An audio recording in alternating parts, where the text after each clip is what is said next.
श्री रामचरितमानस को मानस ही क्यों कहा गया? ये कथा गोस्वामी जी ने नहीं लिखी है।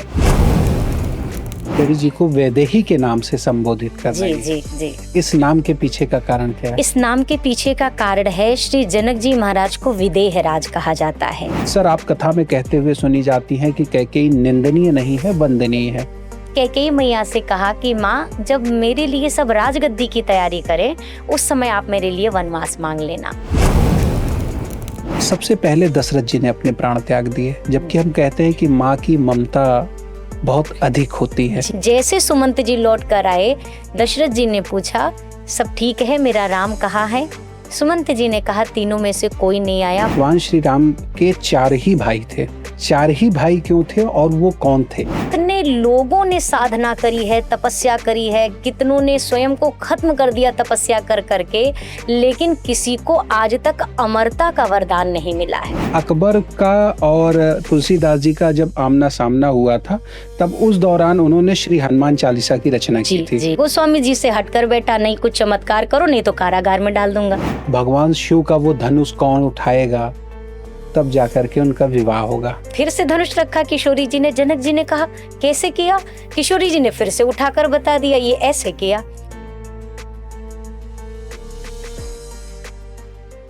नमस्कार, आपका स्वागत है आस्तिक मीडिया के इस विशेष साक्षात्कार में। आज हमारे साथ जुड़ी हैं अयोध्या धाम की प्रसिद्ध मानस विदुषी चंद्रकला जी, जो श्री राम कथा की अनुपम वाचिका हैं और जिन्होंने अपनी वाणी से असंख्य भक्तों के हृदय में श्री राम नाम की ज्योति जलाई है। आज हम उनसे कुछ अनसुलझे सवालों पर चर्चा करेंगे, जो कि श्री रामचरितमानस में तो हैं, पर अक्सर हमारे मन में उनके अर्थ अधूरे रह जाते हैं। सीता जी के जीवन से जुड़े कई पहलू जो त्याग, मर्यादा और स्त्री शक्ति की पराकाष्ठा को दर्शाते हैं, उन्हें समझने का प्रयास करेंगे एक विदुषी की दृष्टि से। बहुत बहुत स्वागत मानस विदुषी जी। सबसे पहले जय सिया राम और सिया बोल। सिया। निश्चित तौर पर आप जब मंच से कथा कहती हैं, भजन गाती हैं, तो लाखों दर्शक झूम उठते हैं। मैंने आपकी बहुत सारी वीडियोस देखी और खास करके मैंने देखा कि आप श्री रामचरितमानस पे ही कथा का वाचन करती हैं। तो सबसे पहले शुरुआत में मेरे मन की यही उत्कंठा है कि अक्सर हम लोग कहते हैं कि रामायण की कथा सुनने जाना है या रामायण सुनने जा रहे हैं, तो श्री रामचरितमानस को मानस ही क्यों कहा गया? रामायण या अन्य कोई नाम क्यों नहीं दिया गया? सबसे पहले आस्तिक मीडिया के जितने भी आपके दर्शक गण हैं, सभी को मेरा सादर जय श्री राम, सिया बोल। और जैसा कि आपने प्रश्न किया कि श्री रामचरितमानस जी को मानस कहकर क्यों संबोधित किया गया, रामायण क्यों नहीं? तो रामायण का अर्थ कहें सीधे शब्दों में तो राम का अयन, राम जी का निवास स्थल। अक्सर हम अगर कल्पना करें भगवान कहाँ मिलते हैं, तो सबसे पहले मंदिर आता है हमारे हृदय में कि मंदिर में भगवान का, वैसे तो कड़कड़वासी हैं, पर मंदिर एक ऐसी स्थली है जहाँ पर हम सभी जाते हैं। पर मंदिर में जाने के कुछ नियम हैं, शुद्धता अशुद्धता का बहुत विशेष ध्यान रखना पड़ता है। गोस्वामी जी ने श्री राम कथा को, और भगवान शंकर भी इसका वर्णन करते हैं, इसको मंदिर की उपमा नहीं दी। भगवान शिव मैया पार्वती को जब श्री राम कथा सुनाते हैं तो उस समय मैया से कहते हैं कि पूछे रघुपति कथा प्रसंगा, सकल लोक जग पावनी गंगा। भगवान की जो कथा है इसकी उपमा गंगा मैया से की गई है। आप गंगा जी जब जाते हैं तो गंगा जी आप क्यों जाते हैं? ऐसी आपके पास कोई शर्त नहीं कि आपको शुद्ध होकर जाना है। वहाँ पर व्यक्ति जाता ही शुद्ध होने के लिए है, अपनी मलिनता को दूर करने के लिए है, पवित्र होने के लिए जाता है। तो इसीलिए गोस्वामी जी ने वर्णन भी किया कि एक तो ये कारण है, और दूसरा कारण कहूँ जो गोस्वामी जी मानस में स्वयं लिखते समय वर्णन कर रहे हैं कि ये जो श्री राम कथा है, आज के समय में बहुत सारे लोगों को ये ही नहीं पता है कि वास्तव में श्री रामचरितमानस जी की कथा किसने लिखी है और श्री रामचरितमानस जी को किसने लिखा है। एक ये बहुत बड़ा लोगों के बीच अभी अभाव है इस चीज को जानने में। तो श्री रामचरितमानस के मध्य यानी कि उनके भीतर जो मूल कथा विराजमान है, ये कथा गोस्वामी जी ने नहीं लिखी है, ये मूल कथा स्वयं भगवान भूत भावन शंकर जी के द्वारा लिखी गई है। भगवान शंकर ने इस कथा को रचा और रचि महेश निज मानस राखा। इसकी रचना करने के उपरांत बाबा ने अपने मन में इसको धारण कर लिया। इसी कारण से ताते रामचरित मानस वर धरेउ नाम ही हेरी हर शिहर। चूंकि बाबा के मानस में ये कथा विराजमान रही, इस कारण से इस ग्रंथ का नाम पड़ गया श्री रामचरित मानस। गोस्वामी जी ने तो उस मूल कथा को केवल भाषाबद्ध किया है। मूल कथा की रचना भगवान शंकर के द्वारा की गई है। आपने बहुत बड़ी बात बताई। तो ये कह सकते हैं श्री रामचरितमानस के जो रचयिता है वो स्वयं जी भगवान शंकर जी, हैं, बिल्कुल बिल्कुल बिल्कुल। जबकि भाषाबद्ध जो है जी जी वो जी। गोस्वामी तुलसीदास जी ने हाँ किया जी है। हाँ जी। जबकि आम बोलचाल की भाषा में हम हमेशा कहते हैं कि गोस्वामी जी ने इसके रचयिता की। तुलसीदास जी जी है। जी जी बहुत बड़ी बात आपने बताई। जी निश्चित तौर पर यह हमारे दर्शकों के लिए एक नया होगा। गोस्वामी तुलसीदास बिल्कुल ये कहें कि आज के बहुत नजदीकी कवि हैं, जी कलयुग के हैं, 4 से 5 पीढ़ी पहले के हैं, लगभग 500 वर्ष पहले इन्होंने जी रचना की। जी तो बहुत सारी चीजें हैं जिनकी प्रामाणिकता भी मिल जाती है, जिनके कई अंश भी मिल जाते जी, हैं। बिल्कुल। लेकिन आपने कहा कि भगवान शंकर के द्वारा इस श्री रामचरितमानस की रचना की गई है। जी तो वो क्या संबंध था, क्या संवाद रहा होगा जब गोस्वामी तुलसीदास जी क्या भगवान शंकर से स्वयं बात करते थे? किस तरीके से उनके मन में ये विचार आया और उसको उन्होंने लिपिबद्ध किया? गोस्वामी जी महाराज अपने जीवन में भगवान शंकर को बहुत ज्यादा अपने निकट और कहें तो स्वयं को उनका बहुत विशेष कृपा पात्र मानते हैं।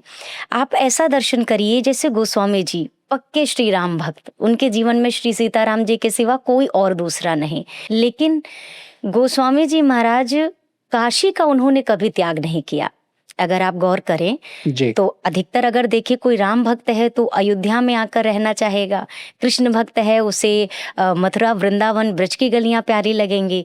पर गोस्वामी जी भगवान शंकर के बहुत कृतज्ञ हैं। कारण बाल्यकाल से ही जब सभी ने त्याग कर दिया तो सबसे पहले मैया पार्वती ने कृपा करी, माँ के रूप में संभाला। थोड़े बड़े हुए तो भगवान शंकर ने ही कृपा करके गोस्वामी जी की भेंट उनके गुरुदेव से कराई। स्वयं गुरुदेव चलकर आए, गुरुदेव भगवान ने अपने साथ उनको लिया, दीक्षा आदि संस्कार संपन्न हुए।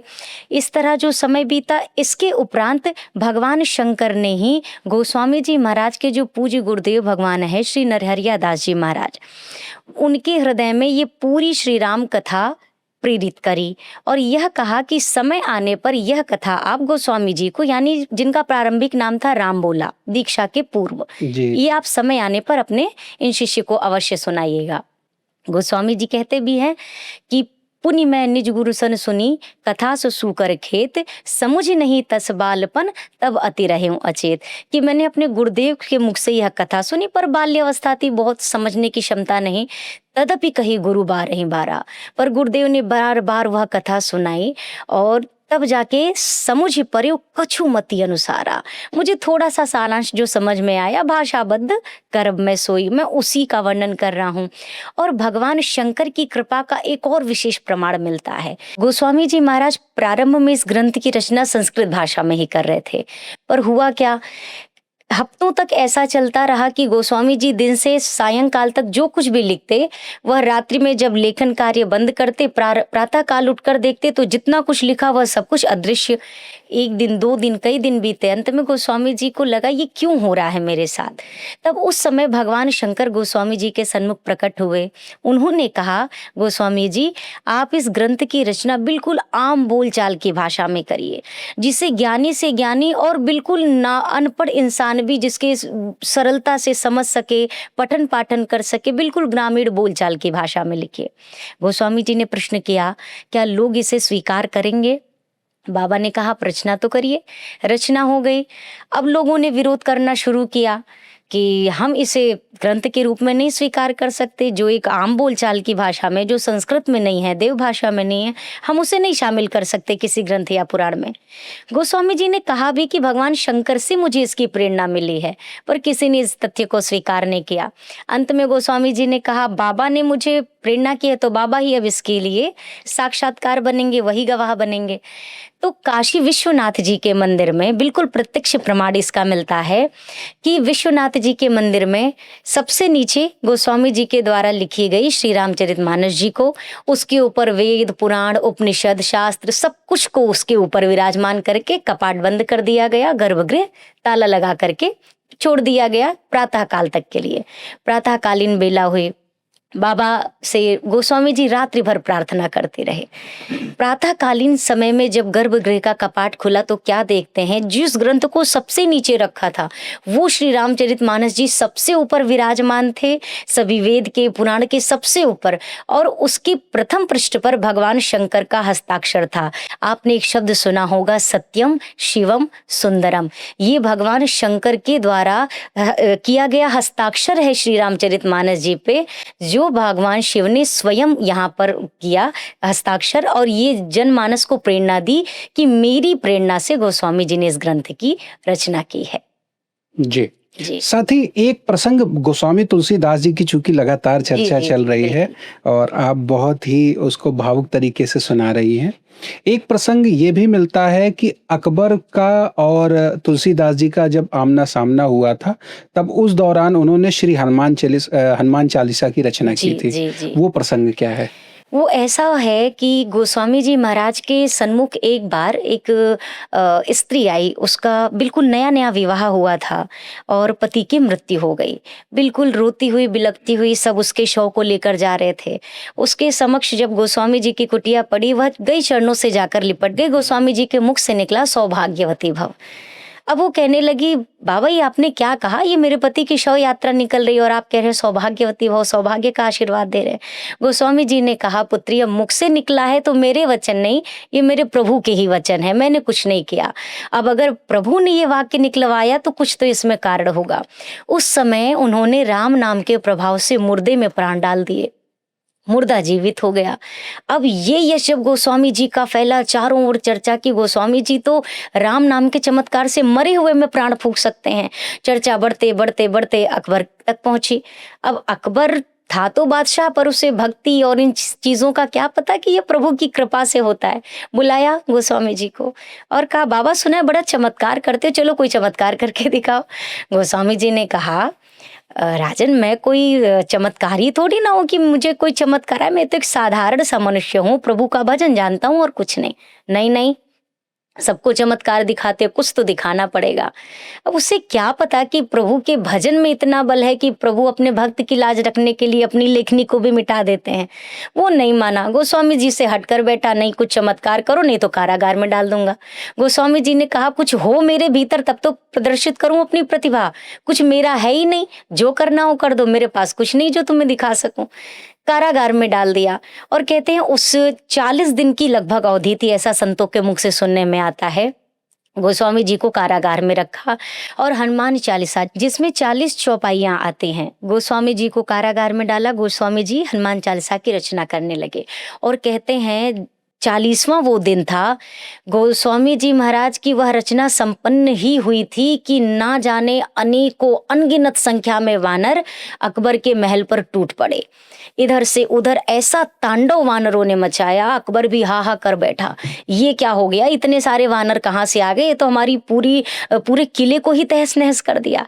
तब किसी ने कहा, बादशाह जिन गोस्वामी जी को आपने कारागार में बंद किया है ना, वो कोई साधारण मानव नहीं है, ये सब उनकी कृपा से हो रहा है, ये उनकी रक्षा के लिए आए हैं। अभी भी समय है, खुद का कल्याण चाहते हो तो जाकर गोस्वामी जी के चरणों से लिपट जाओ। गया बादशाह ने क्षमा प्रार्थी होकर चरणों में मस्तक रख के क्षमा मांगी कि मुझसे भूल हुई। और तब गोस्वामी जी ने कहा कि एक बात स्मरण रखना, आज के बाद जिसके मस्तक पर तिलक हो, जिसके गले में कंठी हो, ऐसे भगवान के भक्त को आप कभी भी कोई त्रास नहीं देंगे। तो इस प्रकार से बादशाह से गोस्वामी जी महाराज की जो भेंट हुई थी उसकी यह चर्चा आती है। जी निश्चित तौर पर विदुषी जी, जो आपने अभी हमें तुलसीदास जी के बारे में जो भी प्रसंग सुनाए या अनसुने थे, जो हमने आम लोगों से या आम बोलचाल की भाषा में अभी तक नहीं सुने हैं। जी, साथ ही मेरे मन में एक सवाल और भी है कि भगवान श्री राम को मानव रूप में यहाँ पर लीला करनी थी, जी, तो पृथ्वी पर उन्होंने लीला करने के लिए अयोध्या धाम को ही क्यों चुना?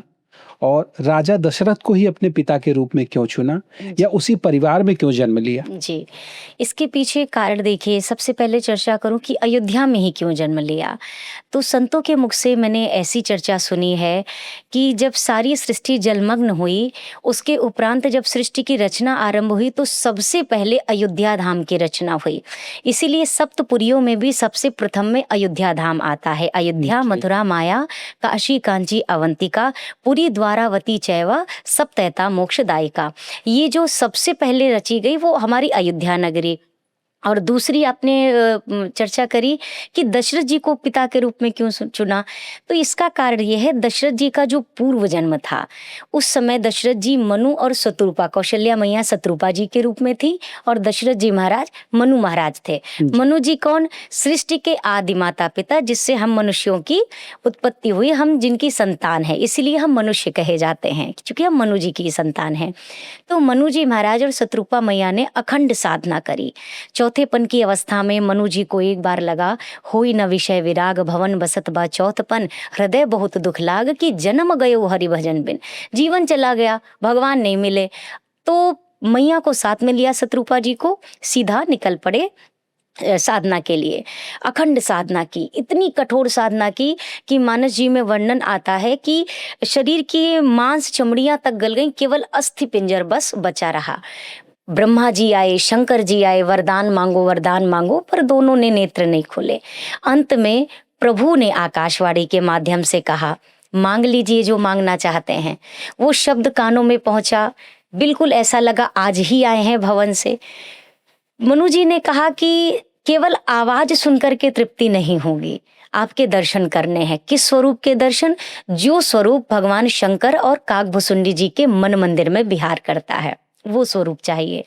प्रभु श्री सीताराम जी प्रकट भये, मनु जी से कहा, महाराज मेरा दर्शन अमोघ है, आप जो मांगिए आपको मिलेगा। सुंदर शोभा को देखकर मनु जी का हृदय कहने लगा, किशोर रूप में इतने सुंदर लग रहे हैं, बाल रूप में हो जाएं तो कितने सुंदर लगेंगे। ठाकुर जी से कह बैठे, दानी शिरोमणि कृपा निधि, नाथ कहो सत्यभाव, चाह हो तुम ही। आपको चाहता हूँ, दिल तो कह रहा है कि आपको चाहता हूँ, पर अब जुमा से कैसे कहें कि जगत के मालिक से कि मेरा बेटा बन के आप आ जाओ। तो मनु जी को संकोच हुआ। मनु जी ने अपने वाक्य में थोड़ा परिवर्तन कर दिया कि चाहो तुम ही समान सुत, समान शब्द जोड़ दिया, आपके जैसा बेटा। ठाकुर जी ने कहा, आप सरिस खो जाऊं कहाँ जाई, मेरे जैसा तो पूरे त्रैलोक्य में एकमात्र मैं ही हूँ, दूसरा कहाँ ढूंढने जाऊं। इसलिए राजन, नृप तो तनय होब मैं आई, मैं स्वयं आपका बेटा बन के आऊंगा। जितना भी आपका जीवन काल अभी बचा है, आप जाकर अपने समस्त पुण्यों का सुख का भोग करिए। आपका पुनः जन्म होगा अयोध्या धाम में। जब आप सूर्यवंश में दशरथ जी के रूप में आएंगे, तब मैं आपका बेटा बन करके अपने अंशन सहित मनुज अवतारा, लइहो दिन कर वंश उदारा। ये देवताओं का आश्वस्त करते समय ठाकुर जी ने खुद कहा। तो इस कारण से दशरथ जी पिता के रूप में आए, और चूंकि शत्रुपा मैया ने भी साधना करी थी कि पुत्र रूप में ही मिले, तो इसीलिए शत्रुपा मैया कौशल्या जी के रूप में आई।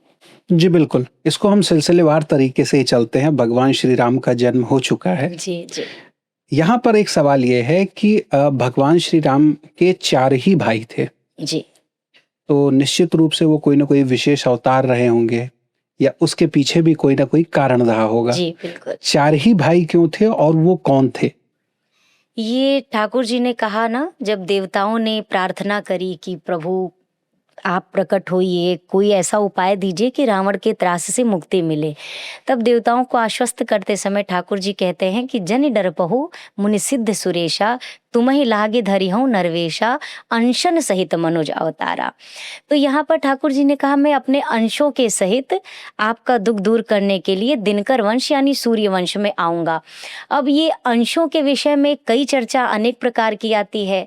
कुछ संत जनों का ऐसा भी कहना है कि भगवान के जो आयुध हैं वही अलग अलग रूपों में, जैसे सुदर्शन है, गदा है, तो ये जो प्रभु के आयुध हैं वही अलग अलग स्वरूप में, जैसे लक्ष्मण जी को तो शेषावतार रूप में हम जानते ही हैं, तो शेष दोनों जो भैया है वो प्रभु के आयुध के अवतार हैं, ऐसा भी कहा जाता है। तो इसमें कई सारी चर्चाएं अलग अलग, जैसे प्रभु की जो लीलाएं हैं, कल्प भेद हरिचरित सुहाए। ऐसा नहीं कि राम जी ने जो लीला करी त्रेता में यही हर कल्प की है, नहीं, हर कल्प में प्रभु की लीलाएं अलग अलग रही हैं। तो इसमें भाव भी कई प्रकार के आते हैं कि इस तरह से ये चार भैया ही प्रभु के साथ आए हैं। श्री राम विवाह का भी बड़ा ही रोचक प्रसंग मिलता है। कहते हैं उन्होंने बड़ा ही रोचक प्रण जो है ठान दिया था, और ये एक शर्त थी कि भगवान शिव का वो धनुष कौन उठाएगा, तब जाकर के उनका विवाह होगा। जी। इसके पीछे का प्रसंग क्या है, जरा थोड़ा सा शॉर्ट में बताइए। और उस वक्त माता सीता की लगभग उम्र क्या रही होगी, भगवान श्री राम की क्या उम्र रही जी होगी? जी जी। तो उस समय किशोरी जी हमारी 6 वर्ष की थीं, और भगवान शंकर के इस शिव धनुष की इस जो पिनाक था, इसकी जनक जी महाराज नियमित रूप से पूजा किया करते थे। एक दिन और सुनैना मैया वहाँ की नित्य उस स्थल की, जैसे पुराने जो फूल चढ़े होते थे, पुष्प इत्यादि, वहाँ से हटाकर स्थान का मार्जन किया करते थे। एक दिन सुनैना मैया किसी कारणवश न जा सकें, तो उन्होंने किशोरी जी से कहा कि वैदेही आप जाकर धनुष स्थल की सफाई कर दीजिए, वहाँ का स्थान का मार्जन कर दीजिए। किशोरी जी गईं, स्थान का मार्जन आसपास का तो किया, पुराने पुष्प हटाए, लेकिन किशोरी जी ने क्या देखा कि धनुष के आसपास की जगह तो बहुत स्वच्छ है, किंतु धनुष के नीचे का जो स्थान है वह उतना स्वच्छ नहीं है, क्योंकि वह इतना विशालकाय और भारी धनुष था कि कोई उसको उठा ही नहीं सकता था। तो किशोरी जी ने खेल खेल में ही बस विचार किया कि इस स्थल की भी अच्छे से स्वच्छता यहाँ की होनी चाहिए। अपने बाम कर से बाएं हाथ से धनुष को उठाया, दाहिने हाथ से स्थान का मार्जन किया, धनुष को पुनः रख दिया। जनक जी पूजन करने आए, स्थान में थोड़ा बदलाव सा नजर आया, कुछ तो अलग है। बहुत गौर से देखा तो क्या देखते हैं, धनुष के नीचे का हिस्सा भी बहुत स्वच्छ है। तुरंत सुनैना मैया से प्रश्न किया, आपने धनुष स्थल की आज सफाई करी, आपने स्वच्छता वहां पर की? मैया ने कहा, नहीं मैं तो ना कर सकी, मैंने किशोरी को बोला था, वैदेही को कहा था कि आप जाकर स्वच्छ कर दो। जनक जी से कहा, पर हुआ क्या? जनक जी ने कहा, कुछ नहीं, बस वैदेही को मेरे पास बुलाइए। अब किशोरी जी आई, जनक जी ने कहा, पुत्री आपने धनुष स्थल की सफाई की है? हाँ पिताजी, कोई त्रुटि? नहीं नहीं पुत्री, आसपास तो ठीक है, पर धनुष के नीचे का हिस्सा आपने कैसे स्वच्छ किया? किशोरी जी ने बस खेल खेल में कहा, पिताजी कैसे किया क्या? ऐसे धनुष को उठाया और ऐसे स्वच्छ कर दिया। जनक जी की आंखें खुली की खुली, फिर से धनुष उठा लिया, फिर से धनुष रखा किशोरी जी ने। जनक जी ने कहा, कैसे किया? किशोरी जी ने फिर से उठाकर बता दिया, ये ऐसे किया।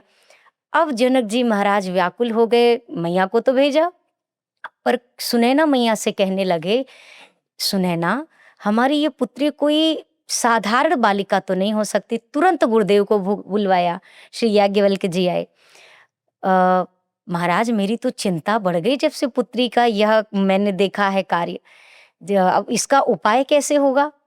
गुरुदेव ने कहा, ये चिंता का विषय है कि प्रसन्नता का? आनंदित होना चाहिए कि आपकी कन्या ऐसी गुणवान है।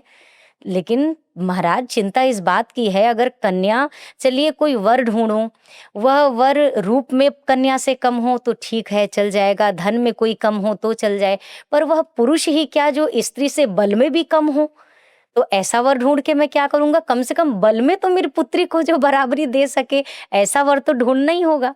तो वही विचार किया गुरुदेव के कहने पर कि जिस प्रकार खेल खेल में मेरी पुत्री ने शिव धनुष को उठा लिया, संसार में जो भी राजा खेल खेल में इस धनुष को उठा लेगा, अब उसी के साथ में अपनी वैदेही का विवाह करूंगा। और तब जनक जी महाराज ने यह धनुष यज्ञ की प्रतिज्ञा ठानी। जी। और उस समय किशोरी जी की आयु तो 6 वर्ष थी, पर राम जी की आयु में 2 मत आते हैं। विवाह के समय कुछ लोग कहते हैं राम जी की आयु 12 वर्ष की थी, और कुछ संत कहते हैं 15 वर्ष की थी। जी। जी। यानी कि ये कह सकते हैं कि उस समय बाल विवाह हुआ था। जी, बिल्कुल, बिल्कुल कह आप सकते हैं। बार-बार जो है किशोरी जी को वैदेही के नाम से संबोधित कर जी, रही हैं। जी, जी। इस नाम के पीछे का कारण क्या है? इस नाम के पीछे का कारण है श्री जनक जी महाराज को विदेह राज कहा जाता है। विदेह कौन? जो अपने देह के भी मान से, देह के भी भान से जो परे अपना जीवन जीता है। मैंने एक कथा इसके विषय में सुनी थी, पढ़ने में तो नहीं अब अभी तक आई, पर एक संत के मुख से मैंने ऐसी कथा सुनी थी कि जनक जी महाराज बैठकर सत्संग कर रहे थे किसी संत के मध्य। तो परीक्षा लेने की दृष्टि से संत ने कहा, जनक जी सुना है कि आपके नगर में कहीं पर अग्नि लग गई है, आग लग गई है। जनक जी ने कहा, कोई बात नहीं प्रभु, जिस परमात्मा की रचना है, अगर वो अपनी लीला समेटना चाहता है यहाँ की तो कोई बात नहीं। फिर संत ने परीक्षण के लिए कहा, सुना है जनक जी वह आग आपके महल के निकट तक पहुंच गई है। जनक जी ने कहा, कोई बात नहीं, जैसे सब कुछ जलकर राख हो गया, उसको भी कभी ना कभी राख होना ही है। फिर परीक्षा लेने के लिए संत ने कहा, जनक जी नेत्र खोलकर देखो, अग्नि आपके देह तक पहुंच रही है। तो जनक जी ने कहा, महाराज आज नहीं तो कल इसे जलकर राख ही होना है, जो कल जलेगा वो अगर आज परमात्मा जलाना चाहता है तो कोई बात नहीं। तब उस समय संत ने कहा, जो अपने देह के मोह से भी अपना परे जीवन जीता हो, वो संसार में विदेह कहला सकता है। जिसको अपने देह का भी कोई मोह नहीं, देह से कोई प्रेम नहीं, कि देह तक अग्नि आ गई, मैंने यहाँ तक बात कह दी और कोई हो तो उठकर चला जाए। तो उस समय जनक जी को विदेह नाम दिया गया। तो इसीलिए विदेह राज की किशोरी जी पुत्री हैं, इस कारण से उन्हें वैदेही कहा जाता है। जी। जी। आपकी कथाओं में अक्सर हमने देखा है, एक पक्ष बड़ा मजबूत दिखता है। ये टाइटल भी कहीं नहीं देखने को जनरली मिलता है। आप अक्सर सिया बोल कहते हुए देखी जाती हैं। जी। भगवान श्री कृष्ण का हम जब भी नाम लेते हैं, तो स्वतः ही राधा नाम उनके साथ चला आता है। जी। या आज भी मैं सच कहूँ तो बहुत सारे ऐसे लोग हैं, जो राधा प्रेमी हैं, जो भगवान श्री कृष्ण से उनको मोह भी नहीं है और वो राधा नाम में ही अपना जीवन गुजार देते हैं। जी। पर सीता जी त्याग व बलिदान का प्रतीक तो हैं, पर सिया जी के प्रति या सीता जी के प्रति वो प्रेम, वो सौहार्द एक आम जनमानस में आज के समय में नहीं देखने को मिलता है, जो कि आपकी कथाओं में भान होता है। तो आपकी कथाओं में एक सिया जी के प्रति झुकाव का क्या कारण है और इसके पीछे का आपका क्या मत है? जी, इसका सबसे मूल कारण कहूँ तो हमारे पंचरसाचार्य श्री सद्गुरुदेव भगवान। आपने सुना होगा, 2 संत ऐसे हुए, एक हमारे पूज्य गुरुदेव भगवान और दूसरे हमारे बक्सर वाले मामा जी, अगर आपने नाम कभी सुना हो। तो ये 2 संत ऐसे हुए कि किशोरी जी को अपनी बहन के रूप में इन्होंने अपने जीवन में अपनाया था। तो हमारे जो पूज्य गुरुदेव भगवान थे, वो किशोरी जी के बड़े भ्राता के रूप में आज भी सब जितने भी संत समुदाय हैं सब जानते हैं। और बक्सर वाले पूज्य मामा जी वो किशोरी जी के छोटे भैया के रूप में, यानी कि किशोरी जी को अपनी बड़ी बहन मानते थे और हमारे गुरुदेव भगवान किशोरी जी को अपनी छोटी लाडली बहन मानते थे। तो एक तो ये कारण हो गया कि गुरुदेव के यहाँ से जो श्रृंखला, जो परंपरा मिली, हमारे यहाँ मैथिल सख्य रस की प्रधानता है। जैसे आम तौर पर राम जी कितने भाई हैं, कैसा जन्म है, क्या स्थान है, सब कोई जानता है। पर ये आपको कथा और चीज़ें हमारे ही गुरुदेव भगवान के लोग चरणों से जुड़े लोगों से प्राप्त हो सकती है। बहुत कम लोग ये जानते हैं कि किशोरी जी के भी 4 भैया थे। लक्ष्मी निधि जी, स्नेह निधि जी, गुण निधि जी, शील निधि जी, मंगल निधि जी, ये भी उनके भाई हैं। जैसे जनक जी महाराज के एक भाई हैं श्री कुशध्वज जी महाराज। तो 2 भाई तो उधर से हैं, पर 4 भैया किशोरी जी के भी हमारे गुरुदेव भगवान बताते हैं कथाओं में कि जिसमें सबसे बड़े भैया थे श्री लक्ष्मी निधि जी महाराज, जिनकी धर्मपत्नी बिडावल नरेश की पुत्री रहीं श्री सिद्धि कुंवर जी। ये सब गुप्त जो रहस्य हैं, ये हमारे गुरुदेव भगवान की श्रृंखला से ही प्राप्त होते हैं। तो पहला कारण ये है किशोरी जी के प्रति झुकाव होने का कि हमारी परंपरा वही है। और दूसरी चीज आपसे कहूँ तो सी कहते सुख उपजे, ता कहते तमनाश, और सीता सीता जो कहे तो राम न छोड़े पास।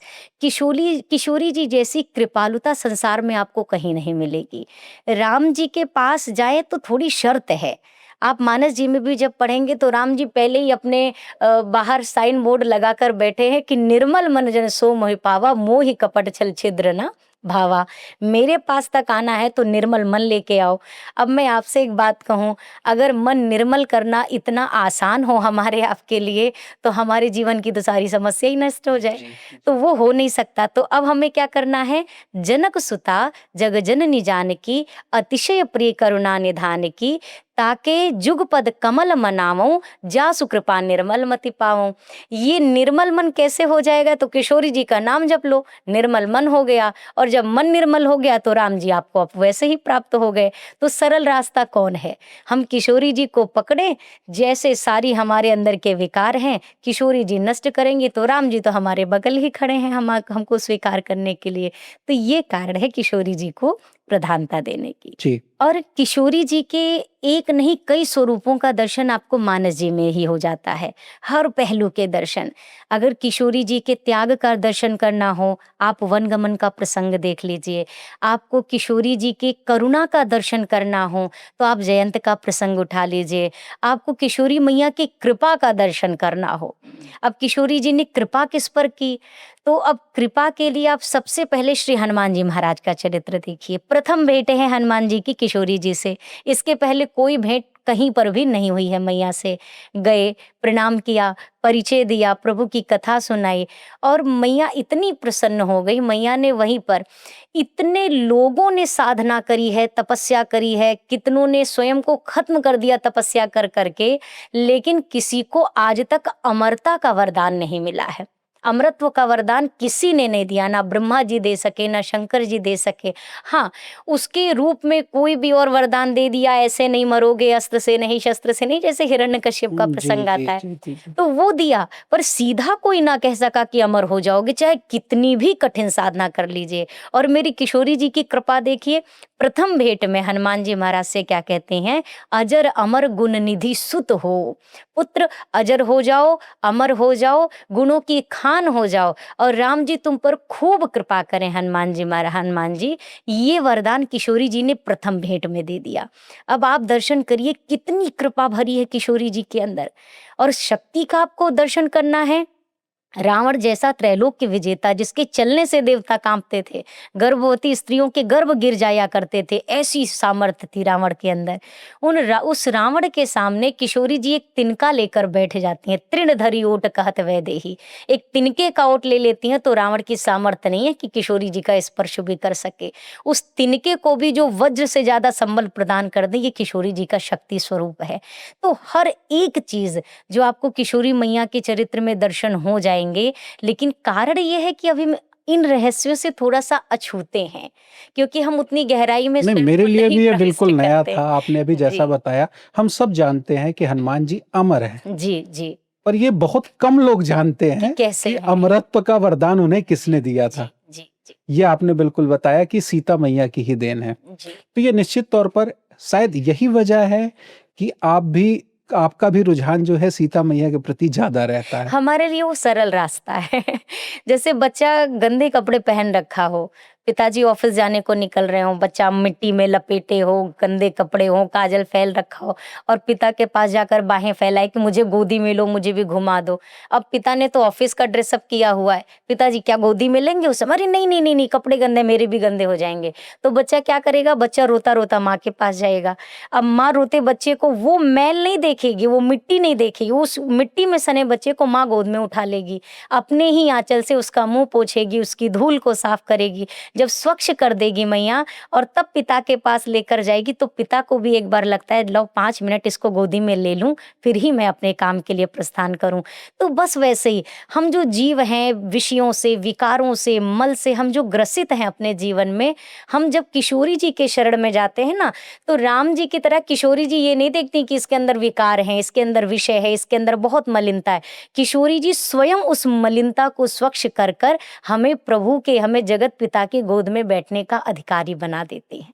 ये कारण है कि हमारा जो प्रबल पक्ष है वो किशोरी जी का है। जी, निश्चित तौर पर आपसे इतनी बातें जानने के बाद एक एपिसोड जो है हम सिर्फ सीता मैया पर ही करेंगे, जी बिल्कुल। और वो नजरिया यही रहेगा कि सिया के राम। जी हम बिल्कुल। सिया जी के दृष्टिकोण से राम जी को देखेंगे, जी और ये हमारे दर्शकों के लिए भी बिल्कुल नया होगा, क्योंकि अभी तक आपने जो भी बातें बताई ये आम अभी कहीं भी मतलब जन चर्चा में नहीं है।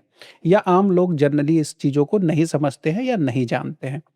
साथ ही यहाँ पर एक मैं आपकी वीडियोज़ के दौरान देख रहा था कि आप अक्सर जो है कैकेयी जी का पक्ष बहुत मजबूती से रखती हैं और अक्सर आप कथा में कहते हुए सुनी जाती हैं कि कैकेयी निंदनीय नहीं है, वंदनीय है।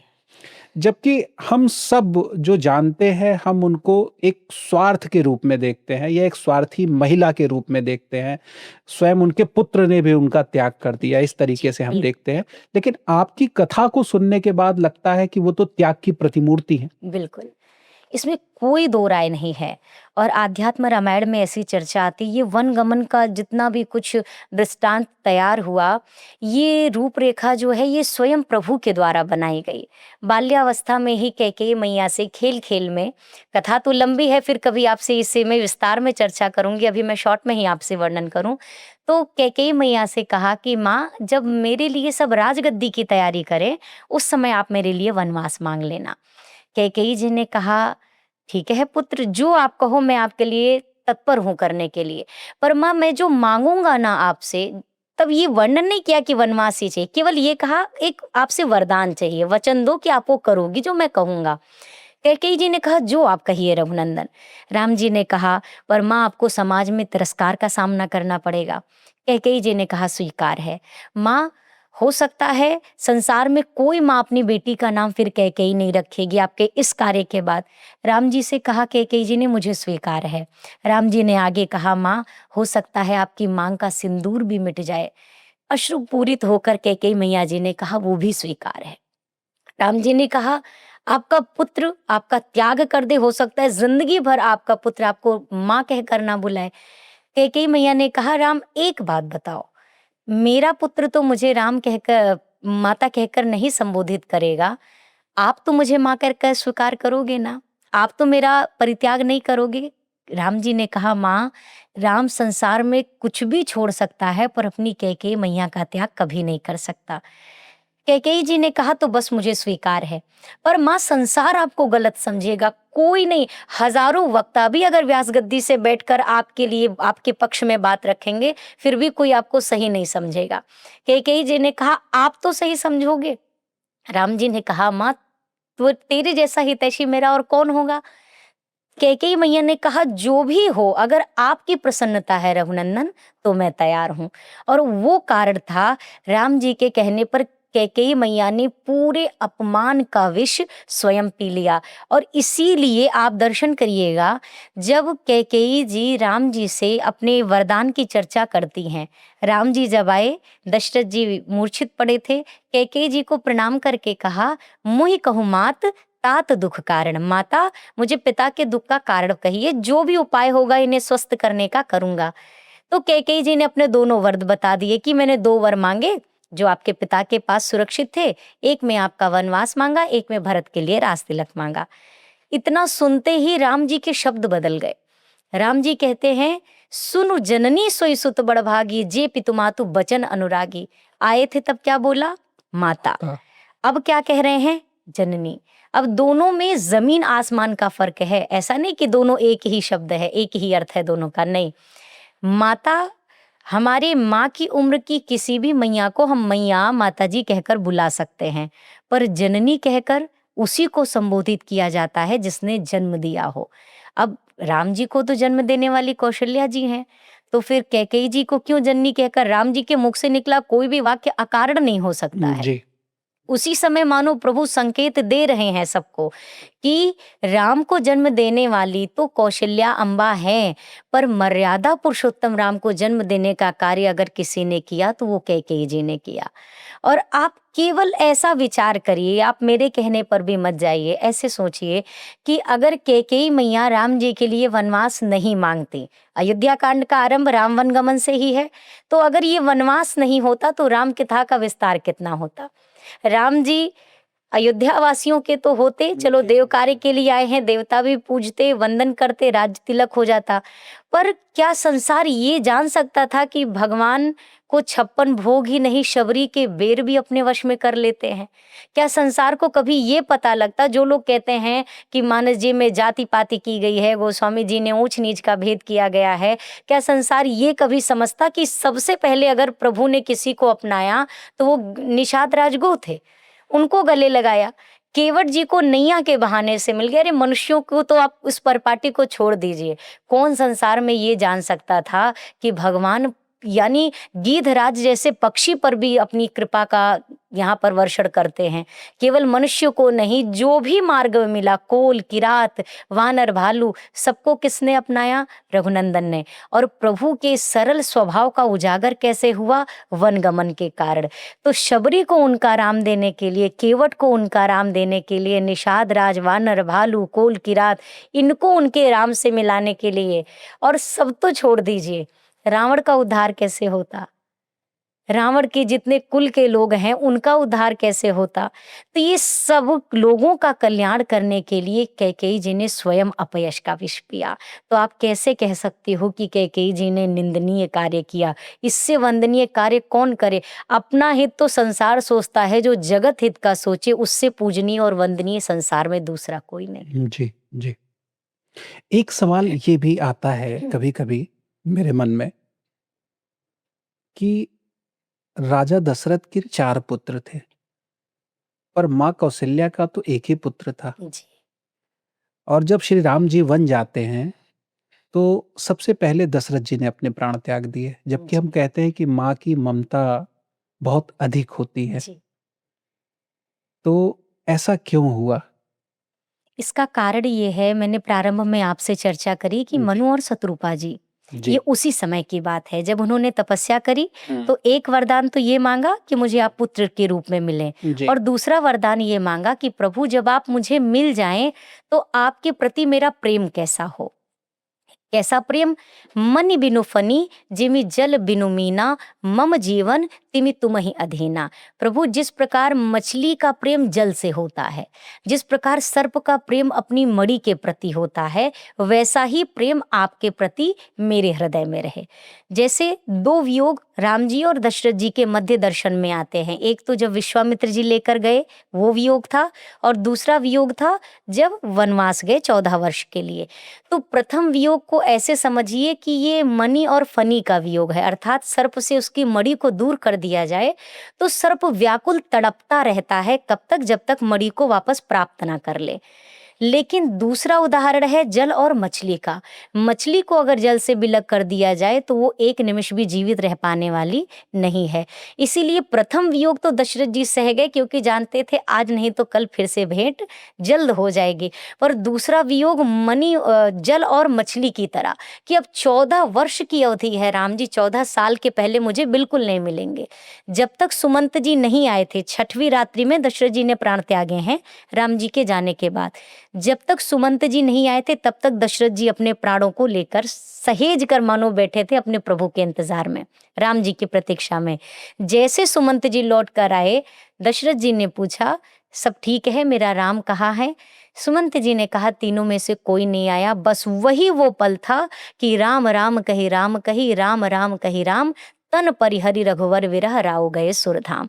जब दशरथ जी को यह विश्वास हो गया कि अब 14 साल के पहले राम जी नहीं आएंगे, तो दशरथ जी ने अपने प्राण त्याग दिए। तो ये 2 वियोग, 2 बार जो विरह हुआ है राम जी से, ये उसके उदाहरण है। तो ये दशरथ जी ने मांगा था कि आपके बिना मैं बिल्कुल ना जीऊं, आप ना रहो तो मैं ना रहूं, आप रहो तो ही मेरा जीवन रहे। आपने कहा कि कौशल्या मैया कैसे इतना धीरज धर के अपने जीवन में रही, दृढ़ता बहुत रही, बात आपकी सत्य है। वैसे तो ज्यादा व्याकुल मैया को होना चाहिए, वो माँ है, पर दशरथ जी ज्यादा व्याकुल हुए। अब ये भी उसी जन्म की कथा है, जब मनु जी ने ये कहा कि मेरा जीवन आपके अधीन रहे, आपके बिना मेरे प्राण ना रहें, तो उस समय कौशल्या मैया ने कहा, प्रभु जो सुख, जो गति, जो मति आप अपने निज जनों को प्रदान करते हो, सोई सुख, सोई गति, सोई भक्ति, सोई निज चरण स्नेह, सोई विवेक, सोई रहनी प्रभु हम ही कृपा करे देव। मेरी गति, मति, बुद्धि, ही ऐसी हो जो आप अपने निज चरण में रहने वाले अत्यंत निकटवर्तियों को देते हो, वैसी मेरे अंदर विवेक, वैसा ज्ञान रहे। और एक बार यह चर्चा आई जब राम जी का प्राकट्य हो चुका था, तो कौशल्या मैया ने एक दिन नहला धुलाकर राम जी को पालने में डाला और अपने श्री रंगनाथ भगवान की पूजा करने चली गईं। जी। भोग लगाकर पर्दा किया, पर्दा जैसे खोला तो क्या देखती हैं, जिस रामलला को पालने में डाला था वो तो भोग लगा रहे। दौड़ करके गई पालने में तो वहां राम जी सो रहे हैं, दौड़ करके आई मंदिर में, यहाँ राम जी पा रहे हैं। कौशल्या माँ तो बड़ी आश्चर्य में आ गई, यहाँ वहां दुई बालक देखा, मति भ्रम मोर की आन विशेखा। अरे ये मेरी मति का भ्रम है कि कुछ और है। मैया की बुद्धि चकरा गई। तब उस समय मैया को प्रभु ने अपने विराट रूप का दर्शन कराया। मानो राम जी यहाँ संकेत करते हैं कि जीवन में सबके सामने छिपाव कर लेना, दुराव कर लेना, पर जिसने अपने रक्त से आपका सिंचन किया हो उस जननी से कभी कोई छुपाव नहीं करना चाहिए। किसी और को नहीं बताया, लेकिन कौशल्या माँ को अपना विराट रूप दिखाया प्रभु ने। माँ ने सोचा, अरे जगत के पिता को मैं अपना बेटा मानकर अब तक रख रही थी, ये तो जगत पिता है। चरणों में प्रणाम किया, राम जी छोटे हो गए, माँ के सिर पे हाथ रखा। कौशल्या मैया ने कहा ये फिर छोटा हो गया, अभी तो बड़ा था, पर अब मैं चक्कर में नहीं आऊंगी, मैं जान गई आप कौन हो। तो राम जी ने कहा, माँ ये स्वरूप मैंने इसीलिए आपको दिखाया क्योंकि तू मेरी माँ है। मैं आपके सामने कोई कपट छुपाव नहीं रखना चाहता कि मैं कौन हूँ, मैं किस कारण से आया हूँ। और माँ ये चर्चा किसी से कहना मत जो हमारे आपके बीच अभी हो रही है, जो आपने देखा। मैया ने कहा, नहीं कहूँगी नाथ, पर यह वरदान दो कि आपकी माया आज के बाद मुझे कभी ना व्यापे, मैं आपकी माया से बच के रहूं, मुझे ऐसी बुद्धि, ऐसा ज्ञान सदैव प्रदान किए रहिएगा। यही कारण है कि जब राम जी 14 वर्ष के लिए वन जा रहे हैं तो माँ के अंदर वह विवेक है कि ये कौन है, ये कोई साधारण मेरे पुत्र बस नहीं है, ये आदि, ये जगत के पिता हैं, यह पूरे सृष्टि के कर्ता धर्ता हैं। ये विवेक, ये ज्ञान कहीं ना कहीं मैया कौशल्या के अंदर विराजमान था। यही कारण कि माँ दृढ़ता से प्रतीक्षा करती रहीं और दशरथ जी अति व्याकुल होकर के प्रभु के वियोग में प्राण त्याग देते हैं। जी, बिल्कुल। अभी तक हमने वन गमन तक के कई ऐसे सवाल थे जो आम जनमानस में नहीं है या श्री रामचरितमानस में है, लेकिन उसका अर्थ जी जी कई लोग नहीं समझ पाते हैं। तो चूंकि हमारा ये पॉडकास्ट बहुत लंबा हो जाएगा, जी जी तो अगले कड़ी में यहीं से हम आगे की शुरुआत करेंगे और यहाँ से आगे के प्रसंगों के साथ कई ऐसे सवाल जो अनसुलझे हों, अनसुने हों या कई गुप्त प्रसंग हैं, उन सब चीज़ों को हम आपके मुखारबिन से फिर से सुनेंगे। बि- और हमारी यही आशा है कि आप यूं ही श्री राम कथा का वाचन हर मंच पर करते रहें। और खास करके आपसे मैं चलते चलते ये सवाल जरूर लेना चाहूँगा कि आज के समय में हम देखते हैं कि बहुत ज़्यादातर जो भी कथावाचक हैं वो श्री राम कथा के अलावा भागवत का भी वाचन करते हैं। पर अगर हम महिला कथावाचक में कहें तो जो अभी हमें देखने को मिलता है कि आप इकलौती ऐसी हैं कि जो कि सिर्फ राम कथा ही करती हैं। जी, उसके पीछे कारण ऐसे समझिए कि एक ही साधे सब सधे। अभी लगभग 13-14 वर्ष होने को हैं और अभी तक राम कथा का ही कुछ सार मुझे अपने जीवन में ऐसा गहराई में अभी पूरी नहीं उतर पाई हूँ, तो और जगह कहाँ जाऊँ, कौन-कौन सी कथा कहूँ। और ये श्री राम कथा मेरा जीवन है और जीवन का लक्ष्य एक ही होता है, अनेक नहीं होता कि ये भी किया। ये मेरी मति है, ये मेरा अपना निजी मंतव्य है कि मेरा ये मानना है, मेरे इष्ट रघुनाथ जी हैं, किशोरी मैया हैं, तो उनके चरण पकड़ लिया इतना मेरे लिए काफ़ी है। जो कुछ आज तक प्राप्त हुआ श्री सीताराम जी की कृपा से मिला है और ये मेरा जीवन तो रघुनाथ जी का है। अगला कोई जन्म मिले तो किसकी सेवा में जा रहा है नहीं बता सकती, पर ये जीवन श्री सीताराम जी का दिया हुआ है, इसीलिए उनके चरणों में समर्पित है। इसके अलावा जाऊँ कहाँ तजी चरण तिहारे, काको नाम पतित पावन जग, केहि यति दीन प्यारे। दीनों की सुनने वाले तो हमारे रघुनाथ जी हैं, तो उनके चरण शरण को छोड़कर और कहाँ भटकना, क्यों भटकना, किस लिए, जब सब कुछ उन्होंने दे दिया तो अब इस चरण को छोड़कर कहीं और नहीं जाना है। सभी को प्रणाम है, सभी ग्रंथों को प्रणाम, सभी कथा जितने हैं सबको प्रणाम है, पर मेरे जीवन में मेरे रघुनाथ जी ही एकमात्र मेरा लक्ष्य है, किशोरी जी ही मेरा एकमात्र अंतिम मेरा गंतव्य है। चलिए, बहुत बहुत धन्यवाद। बहुत बहुत धन्यवाद। पुनः आपसे होगी जल्द ही मुलाकात धन्यवाद। और तब हम यहाँ से आगे की चर्चा जी करें। बिल्कुल ठीक। जय श्री राम, सिया बोल। तो यहाँ पर हमने जाना श्री रामचरितमानस के उन प्रसंगों को जो आज तक आम जनमानस से कहीं दूर हैं। आपके मन में भी श्री राम जी को लेकर के, श्री रामचरितमानस को लेकर के कोई ऐसे सवाल हों जो आप चाहते हैं कि हम मानस विदुषी से अगले पॉडकास्ट में पूछें, तो कमेंट बॉक्स पर आप अपने सवाल हमें छोड़ सकते हैं। हम आपके उन सवालों को अगले पॉडकास्ट में लेने का प्रयास करेंगे। साथ ही हम अपने उन दर्शकों के आभारी हैं जो हमें कमेंट्स करते हैं, जो अपनी राय हमें प्रदान करते हैं और हमारे वीडियोस को अधिक से अधिक एक दूसरे तक पहुंचाते हैं, क्योंकि हमारा ये एक आध्यात्मिक प्रयास है और उन रहस्य व गूढ़ विद्या को आप तक पहुंचाने का एक प्रयास है जो आम लोगों के बीच में या आम लोगों की पहुंच में नहीं है। फिलहाल मुझे दीजिए अनुमति, अगली कड़ी में फिर होगी आपसे मुलाकात। तब तक के लिए नमस्कार, जय सिया राम।